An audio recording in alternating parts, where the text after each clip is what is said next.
அனைவருக்கும் எனது அன்பான வணக்கம். திருவள்ளுவர் இயற்றிய திருக்குறளில் அறத்துப்பால் அதிகாரம் 34 நிலையாமை 333வது குறள். அக்கா இயல்பிற்று செல்வம் அது பெற்றால் அற்குப ஆங்கே செயல். செல்வம் நிலைக்காத இயல்பினை உடையது. அத்தகைய செல்வத்தை பெற்றால் நிலையான அறங்களை அப்பொழுதே செய்ய வேண்டும். நிலையில்லாதது செல்வம். கிடைக்கும்போது நல்லதை செய்து தர்மத்தை செய்து புண்ணியத்தை சம்பாதித்துக்கொள். துறவிகளுக்கு பணம் வராது, வந்தால் அது ஊழ்வினையால் வருகிறது.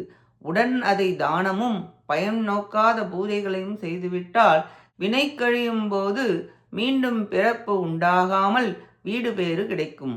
நல்லறமானது புண்ணியம் ஈட்டி உயர்த்தி வீடு பேற்றை தரும். தீயறமானது பாவம் ஏற்படுத்தி வீழ்த்தி நரகம் தரும், பிறப்பிற்கு காரணமாகும். 332 333 இந்த 2 குறளாலும் செல்வம் நிலையில்லாதது என கூறப்பட்டது. நன்றி, வணக்கம்.